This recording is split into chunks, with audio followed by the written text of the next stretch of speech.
Hello friends, my self Keshav Jha.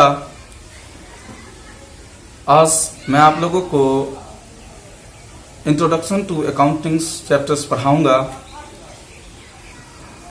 और इसके बारे में मैं बतलाऊंगा कि अकाउंट्स का डेवलपमेंट कहाँ से हुआ, अकाउंट्स की उत्पत्ति कहाँ से हुई और किन्होंने किया, इनके पिता, इनके जनक किन्हें कहा जाता है। और उसके बाद हम लोग बात करेंगे मीनिंग ऑफ अकाउंटिंग्स के बारे में। तो पहले हम जानते हैं कि डेवलपमेंट ऑफ अकाउंटिंग्स कैसे हुआ।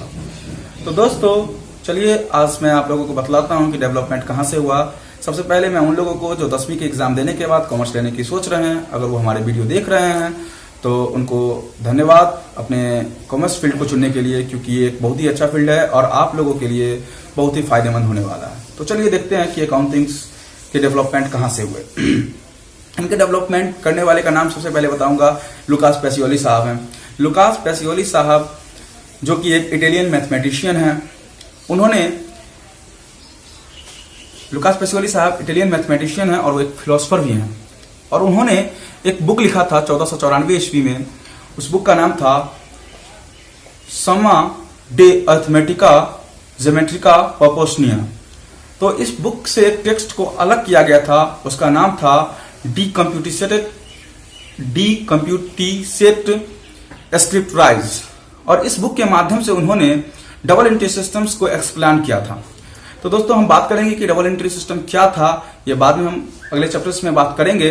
लेकिन उससे पहले मैं ये बतला दूं कि मॉडर्न अकाउंटिंग्स के पिता लुकास पेसियोली साहब को कहा जाता है। तो आप लोग ध्यान में रखिएगा कि आप जिस सब्जेक्ट्स को चुने हैं, जिस स्ट्रीम को चुने हैं, उस स्ट्रीम के जनक कौन है? लुकास पेसियोली साहब अकाउंट्स के जनक हैं। तो आप लोग ये कभी नहीं भूलिएगा। तो दोस्तों मुझे लगता है कि ये आप लोगों के लिए डेवलपमेंट के बारे में काफी किन्होंने किया और किस बुक के माध्यम से हुआ और वो कौन थे, कहाँ के थे, तो ये काफी है। तो चलिए अब हम बात करते हैं आज के मुख्य टॉपिक इंट्रोडक्शन टू अकाउंटिंग्स के पार्ट मीनिंग ऑफ अकाउंटिंग्स में।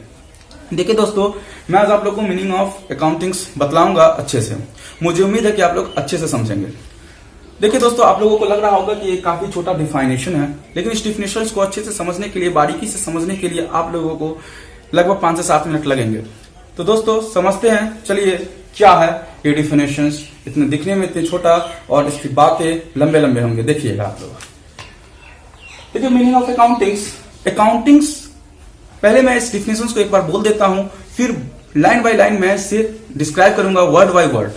तो चलिए देखते हैं। Accounting is the systematic process of identifying, measuring, recording, classifying, summarizing, interpreting and communicating financial organization। ठीक है दोस्तों, फाइनेंशियल ऑर्गेनाइजेशन और इंफॉर्मेशन। दोस्तों हम बात करते हैं अब लाइन बाय लाइन की। Accounting is the first line कह रहा है कि accounting is the process of accounting is the systematic process. देखिए दोस्तों, सिस्टमैटिक प्रोसेस से कहने का अर्थ यह है कि अकाउंट्स जो है वो एक सिस्टमैटिक वे में चलता है। जैसे कि हम कहीं भी रैंडमली इसका यूज नहीं कर सकते हैं, मतलब कि कहीं कुछ ऐसा नहीं कर सकते, रैंडमली यूज हम नहीं कर सकते हैं। इसका यूज हम कैसे करेंगे? एक सिस्टमैटिक प्रोसेस है, रूल है, सैद्धांतिक है। ठीक है दोस्तों, तो आप समझ रहे होंगे कि सिस्टमैटिक प्रोसेस में तो एक सिस्टम में चलता है, ना कि किसी तरह। दोस्तों सिस्टम कहने का अर्थ है कि हम बिजनेस में जो डे बाय डे एक्टिविटी करते हैं, तो इसका मतलब कुछ भी तो नहीं कर देंगे ना, लिया दिया ऐसा तो नहीं कर सकते। तो इसके लिए कुछ रूल बनाए गए हैं, तो उस रूल को हम लोग पढ़ेंगे, जानेंगे आगे। तो चलिए बात करते हैं अब सेकंड पॉइंट, आइडेंटिफाइंग की। पहले सिस्टमैटिक प्रोसेस के बारे में चर्चा कर चुके हैं, अब है आइडेंटिफाइंग दोस्तों क्या होता है कि हम बिजनेस कर रहे होते हैं। अब बिजनेस कर रहे होते हैं, वहां ट्रांजेक्शन तो होता होगा। देखिए दोस्तों, बिजनेस और ट्रांजैक्शंस 2 वर्ड है। अब इसके बाद हम बेसिक्स ऑफ अकाउंटिंग्स में करेंगे। अगले chapter, next chapter basics of accountings होगा, उसमें हम बिजनेस ट्रांजैक्शंस क्या होता है उसके बारे में बात करेंगे। लेकिन अभी आप इतना जानिए कि बिजनेस होगा तो ट्रांजैक्शंस भी होगा। कोई बिजनेस ऐसा है जो जिसमें ट्रांजैक्शंस ना हो, चाहे कुछ भी हो।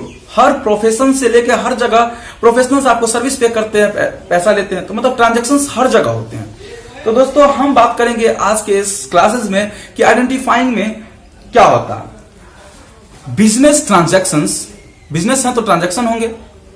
देखिए दोस्तों, ट्रांजैक्शन कैसे हैं? वैलिड है, नॉन वैलिड है। हो सकता है कि हमारे काम का ट्रांजैक्शन ना हो, फालतू के ट्रांजैक्शन। अब ये एक इवेंट्स है, मतलब स्केच गिरा ये भी एक इवेंट है, बट इसको रिकॉर्ड करेंगे नहीं ना।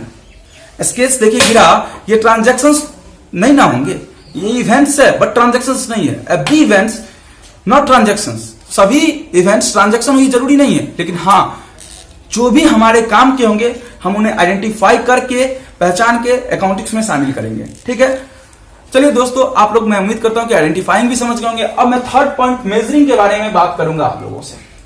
अब मेजरिंग क्या होता है? देखिए दोस्तों, जब हमने ट्रांजैक्शंस को आइडेंटिफाई कर लिया कि ये मेरे काम का है, तो अब इसे मेजर करते हैं कि देखिए अकाउंटिंग जो होता है वो मनी के टर्म्स में मेजर्स होता है, तो मॉनेटरी वैल्यू उसकी क्या है हम उसको मेजर भी करेंगे। ट्रांजैक्शंस का उसकी मॉनेटरी वैल्यू क्या है, हम उसके ट्रांजैक्शंस को मॉनेटरी वैल्यू उसके आंकेंगे, उसका आंकड़ा लेंगे कि इसकी मॉनेटरी वैल्यू क्या है। ठीक है दोस्तों, तो आप समझ रहे होंगे मेजरिंग मतलब कि मापने का। अब मेजर से मतलब समझ रहे होंगे मापने का, तो मापेंगे कि उसकी मॉनेटरी वैल्यू है या नहीं, क्योंकि अकाउंट जो चलता है वो मॉनेटरी वैल्यू पर चलता है, मनी के टर्म्स में चलता है। ठीक है दोस्तों, मैं ऐसा करता हूं कि आप लोग मेजरिंग भी समझ गए होंगे। अब बात आती है रिकॉर्डिंग की। अब दोस्तों हर चीज तो हो गया, आइडेंटिफाई कर लिए हम लोग, पहचान लिए, मेजर कर लिए, पहचान भी लिए, माप भी लिए, और उसका अब रिकॉर्डिंग करने की बात आती है। तो उसको रिकॉर्डिंग कैसे करेंगे? डे बाय डे एक्टिविटी में हम लोग रिकॉर्डिंग तो करना पड़ेगा, ट्रांजैक्शन से तो रिकॉर्डिंग करेंगे ना। तो रिकॉर्डिंग जो करेंगे वो कैसे करेंगे? रिकॉर्डिंग करने के लिए हमें जर्नल बुक तैयार करना पड़ता है। जर्नल के बारे में, जर्नल क्या होता है मैं इसके बारे में चर्चा करूंगा। बस अभी आप लोग इतना जानिए कि कोई भी बिजनेस का ट्रांजैक्शन जो होगा उसको हम जर्नल में क्या करते हैं, रिकॉर्ड करते हैं। जर्नल का मतलब होता है रोजनामचा। ठीक है, तो हम इसमें रिकॉर्ड करते हैं। अब बात आती है, तो हर ट्रांजैक्शन को रिकॉर्ड करना होगा जो भी आइडेंटिफाई होकर आया है। कोई भी ट्रांजैक्शन को हम रिकॉर्ड नहीं कर सकते। तो अब बात आती है क्लासीफाइंग की, वर्गीकृत। अब क्लासिफाइड, अब हर ट्रांजैक्शंस को हम क्या करेंगे, जितने भी ट्रांजैक्शंस को हम रिकॉर्ड किए हैं अब उसे हम क्या करेंगे, क्लासिफाइड करेंगे अलग अलग तरह से। जैसे कि हमने कोई बंदा सैलरी पेड करता है तो सैलरी टू कैश, तो सैलरी का लेजर अलग बनेगा और कैश का अलग, तो हम इसको हर अकाउंट्स में अलग अलग लिखेंगे। ठीक है दोस्तों, मतलब ये हुआ क्लासिफाइंग से कि अगर कोई बंदा सैलरी पेड करता है तो इसमें दो इफेक्ट होता है। एक सैलरी टू कैश, मतलब ये कि सैलरी पे हो रहा है कैश में, मतलब यहां पे दो खाता इफेक्टिव हुआ, एक सैलरी अकाउंट और एक मतलब सैलरी कहे तो एक्सपेंस अकाउंट और एक कैश अकाउंट। इन दोनों को हम अलग अलग कैटेगराइज करेंगे, तो इसी को कहते हैं क्लासिफाइंग करना, अलग अलग करना, छोटे छोटे टुकड़े में बांटना। ठीक है, तो अब बात आती है क्लासिफाइंग के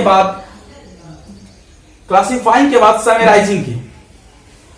समराइजिंग से हम क्या समझते हैं? समराइज करना मतलब इसको शॉर्ट नोट में लिखना, मतलब आप लोग तो समझ रहे होंगे कि इसको शॉर्ट करना, समराइज करना, लेकिन इसको छोटे फॉर्म में स्क्रिप्ट करना सारे ट्रांजैक्शंस को।